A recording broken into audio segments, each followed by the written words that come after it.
नमस्कार बंधुरा माधवी फूड किचेने तुम्हारे सबाइके स्वागत।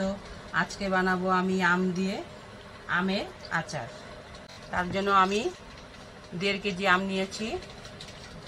এখন আমি ধুয়ে নিব। আমগুলো আমার ধোয়া হয়ে গেছে, এখন আমি একটা একটা করে মুছে নিব।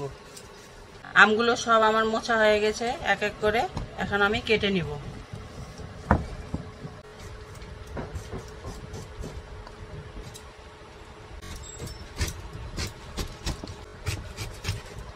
এই আমটা আচার বানাতে সবথেকে ভালো হবে। এই জায়গাটা আঁশ হয়ে গেছে অল্প শক্ত, এটাতে আচার ভালো হয়।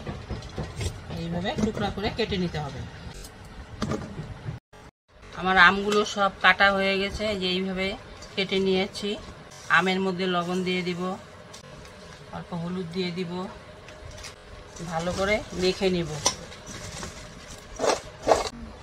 এইভাবে রেখে দিব ফ্যানের নিচে, রোদ্রে দিব না 15 মিনিটের জন্য। আমের আচার বানানোর জন্য যা যা মশলা নিয়েছি: গোটা ধনে, সাদা সর্ষে, গোটা জিরে, গোটা মৌরি, 1 চামচ মেথি, শুকনা লঙ্কা ভেজে নিব। লঙ্কাটা আগে ভেজে নিব, শুকনা লঙ্কা, শুকনা খোলায় সব মশলা ভেজে নিব। এটা ভাজা হয়ে গেছে, এখন আমি নামিয়ে নিব। কড়াইতে সরষের তেল দিয়ে দিব, শুকনো লঙ্কা দিয়ে দিব।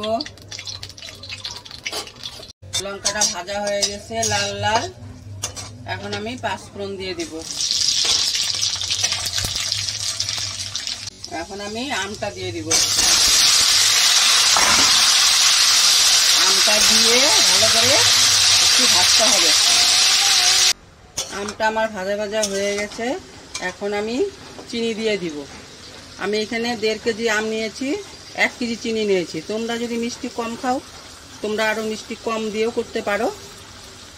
আমি 1 কেজি চিনি নিয়েছি 1.5 কেজি আমে। চিনিটা এখনো জল ছাড়ে নাই, অল্প অল্প জল ছেড়েছে, আরও গলবে চিনিটা। মশলাটা ঠান্ডা হয়ে গেছে, এখন আমি গুঁড়া করে নিব। এখন আমি গুঁড়া করে নিব। সম্পূর্ণ গোটা মশলা আমার গুঁড়া হয়ে গেছে, যেরকম একটু দানা দানা থাকবে আমি গুঁড়া করে নিয়েছি।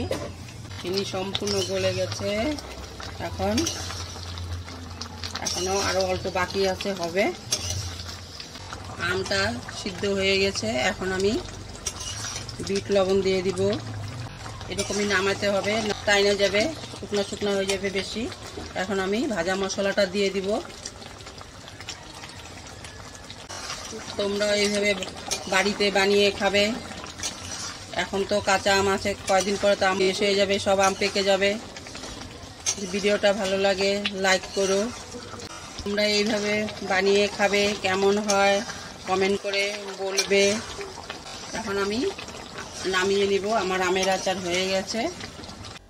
নামানোর আগে 2 চামচ ভিনেগার দিয়ে দিলাম, আচারটা ভালো থাকবে সেই জন্য। কাঁচা আমের আচার আমার হয়ে গেছে, আমি নামিয়ে নিলাম। দেখতে কত সুন্দর হয়েছে, দেখো বন্ধুরা, তোমরাও এইভাবে বানিয়ে খাবে।